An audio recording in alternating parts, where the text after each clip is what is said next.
Video like जरूर कर लीजिए और ऐसे वीडियो लगातार फ्री में पाने के लिए चैनल को तुरंत सब्सक्राइब कर लीजिए और बेल आइकन को जरूर टैप कर लीजिए ताकि आगे भी सारे वीडियो आपको मिलते रहे। यूट्यूब में फॉलो करते हैं तो प्लीज ये वाला फ्री टेलीग्राम चैनल जरूर ज्वाइन कर लीजिएगा। सारे नोटिफिकेशन सारे अपडेट यहीं पे आते हैं, ध्यान रखिए।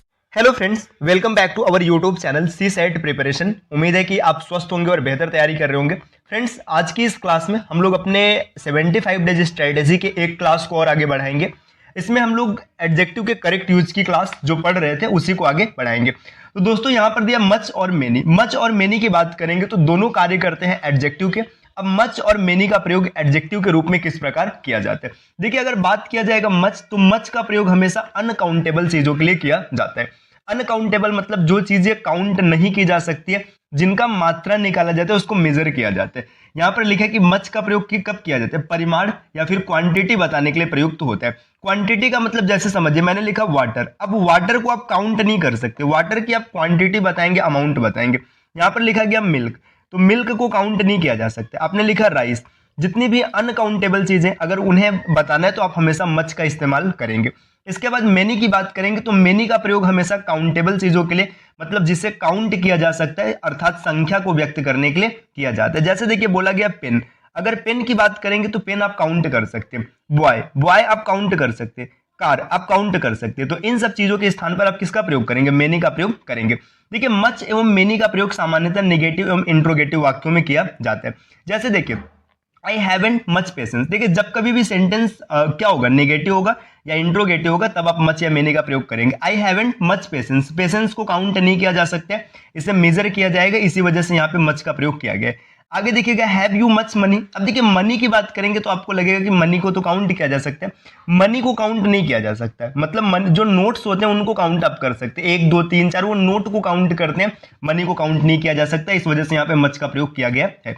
He hasn't many cars. देखिए कार को आप काउंट कर सकते हैं, 1 2 3 4 5, तो इस वजह से यहाँ पर मेनी का प्रयोग किया गया है। तो दोस्तों बस आपको इतना याद रखना है, मच और मेनी की अगर बात करेंगे तो मच का प्रयोग हमेशा अनकाउंटेबल चीजों के साथ किया जाता है और मेनी का प्रयोग काउंटेबल चीजों के साथ किया जाता है। आगे देखिए यहाँ पे क्या, देखिए अफर्मेटिव वाक्यों में मच या मेनी का प्रयोग सब्जेक्ट के साथ हो सकता है लेकिन ऑब्जेक्ट के साथ नहीं होता है। देखिए यहाँ पर ये जो चीजें लगा है ना, मच या मेनी ऑब्जेक्ट के साथ लगा है, ये यहाँ पे निगेटिव और इंट्रोगेटिव सेंटेंस की बात की है।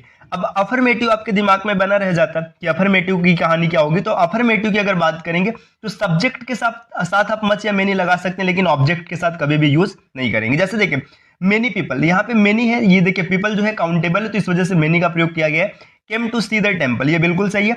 मच मिल्क वाज रिक्वायर्ड, देखिए मिल्क अनकाउंटेबल है तो इस वजह से यहाँ पे मच का प्रयोग किया गया, ये भी बिल्कुल सही हो जाएगा। यहाँ पीपल और मिल्क सब्जेक्ट है, तो देखिए ये यही डेटा दिया गया जो आपने पीछे पढ़ा है। देखिए अब यहाँ पे देखिए ऑब्जेक्ट के साथ निम्न प्रकार से किया गया। आई नो मेनी पर्सन्स की बात करेंगे तो यहाँ पर ये प्लूरल बना है ना। आई लर्न मेनी पोएम्स, तो यहाँ पे ये प्लूरल बना है। आई बॉट मच शुगर, यहाँ पे देखिए मेनी या मच का प्रयोग ऑब्जेक्ट की तरह अफर्मेटिव सेंटेंसेस में किया गया जो कि गलत है। देखिए यहाँ पर ये जो लिखा गया ना, इस तरीके से अगर आप लिखेंगे तो ये गलत होगा। इसको सही करने के लिए क्या करेंगे, देखिए यहाँ पे निम्नलिखित फ्रेज दिए गए, इनका प्रयोग करना है आपको। फ्रेज क्या है, अ लॉट ऑफ या lots of, a plenty of, a large quantity of, a large number of. तो जब कभी भी ऑब्जेक्ट के तौर पर इसका यूज करना होगा तो आप इन सब फ्रेजेस का इस्तेमाल करेंगे। चलिए दोस्तों आगे बढ़ते हैं और देखते हैं क्या डेटा यहाँ पर दिया गया। देखिए मच या मेनी के साथ, देखिए मच या मेनी के साथ एज हाउ टू का प्रयोग करने पर इनका मच या मेनी प्रयोग सब्जेक्ट या ऑब्जेक्ट के साथ भी किया जा सकता है। देखिए मच या मेनी के साथ अगर आप एज हाउ टू इन सब का प्रयोग करेंगे तो आप सब्जेक्ट और ऑब्जेक्ट दोनों के तौर पर इसे प्रयोग कर सकते हैं। जैसे यहाँ पे देखिए ये आपने लिखा है टू मेनी फ्रेंड्स, जबकि अभी पीछे आपने क्या देखा था कि अगर अफर्मेटिव सेंटेंस होगा तो वहां पर आप मेनी या मच का प्रयोग ऑब्जेक्ट के तौर पर नहीं कर सकते, लेकिन टू लगने की वजह से यहाँ पे देखिए ये फ्रेंड क्या हो गया, ये नाउन हो गया, ये आपका एडजेक्टिव हो गया और यहाँ पे ये क्या हो गया, एडवर्ब हो गया, ये बिल्कुल सही है। अब हम लोग बात करते हैं होल और आल के बारे में। होल और आल दोनों का मतलब होता है सब, है ना, सब मत या पूरा, ये होता है इसका अर्थ। देखिए होल का प्रयोग एक एडजेक्टिव की तरह किया जाता है, इससे पहले द का प्रयोग करना चाहिए। जब कभी भी होल आएगा तो होल से पहले द का प्रयोग करेंगे। देखिए he wasted the whole day, यहाँ पे द लगा है, ये बिल्कुल सही है। I work the whole day, ये बिल्कुल सही है। होल का प्रयोग जब प्रॉपर नाउन से पहले किया जाता है तो इसके पहले द और बाद में ऑफ का प्रयोग किया जाना चाहिए। देखिए यहाँ पे ये लाइन क्या बोला जा रहा है, लाइन ऐसा बोला जा रहा है कि अगर कभी भी होल आएगा और इसके मतलब पहले, देखिए ये प्रॉपर नाउन के साथ आने वाला है, तो आप क्या लिखेंगे, पहले आर्टिकल द का इस्तेमाल करेंगे, फिर होल लिखेंगे, फिर इसके बाद आप लिखेंगे ऑफ और तब यहां पर आएगा कोई भी प्रॉपर नाउन जो भी आना होगा। जैसे देखिए यहाँ पे एग्जांपल है द होल ऑफ इंडिया, ये द है, फिर होल आ गया, ऑफ आ गया, इंडिया ये प्रॉपर नाउन है ना। आगे देखिएगा the whole of the rajas, तो ये प्रॉपर नाउन है, तो इस तरह से इसका प्रयोग करेंगे। अब द की बात करेंगे तो द में देखिए जब कभी भी प्लूरल नाउन होगा तो इसके साथ अब द का प्रयोग करेंगे, और सॉरी ऑल के साथ द का प्रयोग करेंगे। ऑल द स्टूडेंट्स, बिल्कुल सही है। All the girls, all my friends. दोस्तों अब और भी आगे बढ़ते हैं, बात करते हैं बॉथ के बारे में। देखिए बॉथ की अगर बात करेंगे तो बॉथ का प्रयोग जब एक वाक्य में एडजेक्टिव की तरह किया जाता है तो इसके बाद द का प्रयोग किया जाता है। मतलब जब भी आप एडजेक्टिव के तौर पर इसका प्रयोग करेंगे तो आप इसके पहले मतलब इसके साथ द का प्रयोग करेंगे। फिर आगे देखिए क्या दिया है ना, द का प्रयोग कभी भी बॉथ के पहले नहीं होता है। मतलब ऐसा नहीं कि आप द बॉथ नहीं लिखेंगे, अगर द बॉथ लिखेंगे तो ये हमेशा गलत माना जाएगा, आप इसको लिखेंगे बॉथ द। ठीक, इस प्रकार से बिल्कुल सही होगा। देखिए I know both the women, ये बिल्कुल सही है। सी नोज बॉथ द बॉयज, ये भी बिल्कुल सही है। पर्सनल प्रोनाउन के साथ बॉथ ऑफ का प्रयोग किया जाता है। देखिए जब कभी भी एडजेक्टिव की तरह किया जाएगा बॉथ का प्रयोग तो आप हमेशा इसके साथ द का प्रयोग करेंगे। वहीं पर पर्सनल प्रोनाउन अगर आ जाएगा तो बॉथ ऑफ का इस्तेमाल करेंगे, जैसे बॉथ ऑफ देम। देखिए ये पर्सनल प्रोनाउन है, पर्सनल प्रोनाउन का क्या है, ये ऑब्जेक्टिव केस है। देख objective case, she invited both of us, ये भी ऑब्जेक्टिव केस है, तो इस वजह से यहाँ पे बॉथ के साथ ऑफ का इस्तेमाल किया गया। बॉथ का प्रयोग प्रोनाउंस के बाद ऑब्जेक्ट की तरह भी किया जाता है। मतलब कोई प्रोनाउन रहेगा उसके बाद ऑब्जेक्ट के तौर पे बॉथ का प्रयोग होगा। जैसे यहाँ पे आप देख सकते हैं शीप, देखिए सब्जेक्ट है, वर्ब है, ये ऑब्जेक्ट और ये ऑब्जेक्ट के साथ लगा है बॉथ अस। फिर आगे देखिएगा बॉथ के साथ कभी भी नॉट का इस्तेमाल नहीं होता। ये क्वेश्चन कई बार मतलब बनता है, इससे एरर डिटेक्शन में क्वेश्चन आते हैं कि बॉथ के साथ नॉट का प्रयोग कर देगा, जो कि गलत होता है। अगर बॉथ नॉट लिखना है तो आप लिखेंगे नीदर ऑफ देम। जैसे देखिए both of them are not here, देखिए बॉथ ऑफ है ना, या फिर बॉथ समझ लीजिएगा और यहाँ पर नॉट है। बॉथ और नॉट दोनों एक साथ यूज किया गया, गलत है।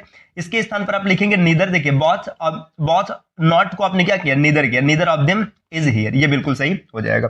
दोस्तों और भी आगे बढ़ते, देखिए एज और सो एज की बात करेंगे। आपको बस इतना याद रखना है कि एज का जो यूज किया जाता है ये हमेशा पॉजिटिव चीजों में किया जाता है। जब कभी भी एज की बात करेंगे तो हमेशा पॉजिटिव चीजों के लिए यूज किया जाता है। और अगर बात करेंगे एज तो एज, है ना, ये पॉजिटिव और निगेटिव दोनों चीजों के लिए यूज किया जाता है। बस इतना आपको याद रखना है, और इसमें कुछ विशेष चीज नहीं। देखिए यहाँ पे लिखा है he is as intelligent as his sister. देखिए इंटेलिजेंट पॉजिटिविटी का साइन है ना, तो यहाँ पे एज का इस्तेमाल है, बिल्कुल सही है। This shirt is as good as mine, यहाँ पर एज मतलब गुड मतलब अच्छा, पॉजिटिविटी का साइन है, तो बिल्कुल सही है। अगर यहीं पर निगेटिविटी का साइन होता तो ये गलत हो जाता। अब देखिए he is not so intelligent as his sister, यहाँ पे देखिए नॉट इंटेलिजेंट मतलब ये इंटेलिजेंट नहीं होना, ये निगेटिविटी का साइन है यहाँ पे, इस वजह से सो का प्रयोग किया गया, ये बिल्कुल सही हो जाएगा। चलिए अब आगे देखेंगे अनदर, अदर और एनी अदर की बात करेंगे। देखिए अनदर का प्रयोग हमेशा सिंगुलर नाउन के साथ किया जाता है, इतना याद रखिएगा। अनदर हमेशा आएगा सिंगुलर के साथ, अदर का प्रयोग हमेशा प्लूरल नाउन के साथ किया जाएगा, जबकि एनी अदर का प्रयोग नेगेटिव सेंटेंसेस में किया जाता है। आपको बस इतना याद रखना है, जब कभी भी बात सिंगुलर की होगी तो वहां पर आप अनदर का यूज करेंगे। देखिए एन अदर है ना, ऐसे देख लीजिए ना, एन अदर, यही आपका अनदर हो जाएगा। अगर प्लूरल की बात करेंगे तो प्लूरल के साथ क्या आप ए और एन का यूज नहीं करते, तो इस वजह से अदर का यूज किया जाएगा। और जब बात करेंगे नेगेटिव की तो वहां पर आप किस यूज करेंगे, एनी अदर का। देखिए यहाँ पे सी हैज परचेज्ड अनदर बुक। देखिए बुक क्या है, सिंगुलर है, इस वजह से यहाँ पे अनदर का इस्तेमाल किया गया। आपने लिखा she has visited other places, places plural है, इस वजह से यहाँ पे अदर का इस्तेमाल है। I haven't seen any other place, देखिए यहाँ पे नेगेटिव तो इस वजह से एनी अदर का इस्तेमाल किया गया। फर्स्ट और फॉरमोस्ट की बात करेंगे तो फर्स्ट हमेशा क्रम को बताता है, जबकि फॉरमोस्ट का मतलब होता है इंपॉर्टेंट, है ना। तो बस इतना याद रखना, फर्स्ट मतलब ये क्रम को बताएगा, आपका ऑर्डर क्या है, और फॉरमोस्ट महत्वपूर्ण। अब देखिए वर्बल और ओरल की बात करेंगे तो ओरल का मतलब होता है मौखिक, जो चीजें बोली गई है, ओरल मतलब मौखिक होता है, और वर्बल का मतलब होता है जो लिखित होती है ना। तो यहाँ पे देखिए ओरल और वर्बल के को समान अर्थ में आजकल प्रयुक्त किया जाने लगा है। ओरल का अर्थ होता है जबानी मतलब मौखिक, जबकि वर्बल का अर्थ होता है शाब्दिक मतलब जो चीजें शब्द में। अब ड्यू टू और ओइंग टू बस इतना याद रखना है, दोनों का अर्थ सेम होता है ना, के कारण ड्यू टू का यूज वाक्य के बीच में किया जा सकता है, लेकिन ओइंग टू हमेशा वाक्य की शुरुआत में रहेगा, ये कभी भी बीच में नहीं जाएगा। जैसे देखिए look at the following sentences, अब एग्जांपल को देखिएगा। He fail due to his negligence, है ना, यहाँ पे नेग्लिजेंसी के कारण ये फेल हो गया, तो ड्यू टू यहाँ पर यूज किया गया। अब देखिए ओइंग टू से ये सेंटेंस आप कैसे लिखेंगे, owing to his negligence he failed, दोनों का अर्थ समान है, बस इतना याद रखना कि ड्यू टू हमेशा बीच में आएगा, ओइंग टू से सेंटेंस की शुरुआत होगी। या फिर आप ऐसे भी समझ सकते हैं कि ड्यू टू से कभी सेंटेंस की शुरुआत नहीं हो सकती है। अब इसी तरीके से हम लोग बात करेंगे गुड वर्सेस विल के बारे में। तो गुड आपका एक एडजेक्टिव होता है, जबकि विल हमेशा एडवर्ब होता है। एडजेक्टिव और एडवर्ब मतलब आपको समझ में आ रहा होगा। देखिए जैसे आपको बोलना है ना, आप गुड बॉय बोल सकते हैं, है ना, गुड बॉय आप बोल सकते हैं, लेकिन अब जैसे मान के चले आपको बोलना है मतलब वेल डन, आपने सुना है, देखिए वेल डन। अब एक चीज समझिएगा, बॉय क्या है, नाउन है, तो नाउन की विशेषता बताने के लिए एडजेक्टिव का यूज किया गया। डन एक वर्ब है, तो वर्ब की विशेषता बताने के लिए वर्ब है, मतलब एडवर्ब आएगा। कभी भी आप ऐसा विल बॉय नहीं बोल सकते, ये गलत हो जाएगा। तो गुड हमेशा एक एडजेक्टिव होता है और बाकी विल क्या होता है, ये एडवर्ब होता है। इसकी कहानी हम लोग एडवर्ब की क्लास में और बेहतर तरीके से समझेंगे। बैड वर्सेस बैडली की बात करेंगे तो बैड भी एक एडजेक्टिव होता है, ये एडजेक्टिव और एडवर्ब दोनों का कार्य कर सकता है, लेकिन बैडली हमेशा काम करेगा एडवर्ब का। तो दोस्तों ये हम लोगों ने कुछ रूल्स को, मतलब करेक्ट यूज ऑफ एडजेक्टिव को पढ़ा है। अब इसके बाद एडजेक्टिव से जुड़े कुछ रूल्स हैं, इसकी कहानी हम लोग अगले क्लास में शुरू करेंगे। तो ये क्लास आपको कैसी लगी आप कमेंट करके बताइएगा। ये चीजें देखिए, यहाँ पे आपने जितनी चीजें पढ़ी, मैं आपको पहले ही एक्सप्लेन कर दूं कि इन सब चीजों को अभी हम लोगों ने सिर्फ ऐसे सीखा है, मतलब पढ़ा है। बाकी इसके पीछे का लॉजिक क्या है, ऐसा क्यों होता है, या फिर इसके अतिरिक्त और कोई चीजें क्यों नहीं होती है, ये हम लोग धीरे धीरे जब एक एक पोर्शन को आगे बढ़ाएंगे ना, तो चीजें आपको समझ में आएगी। तो चलिए दोस्तों, फिर आपसे मिलते हैं अगले क्लास में कुछ नए कॉन्सेप्ट के साथ। तब तक के लिए नमस्कार।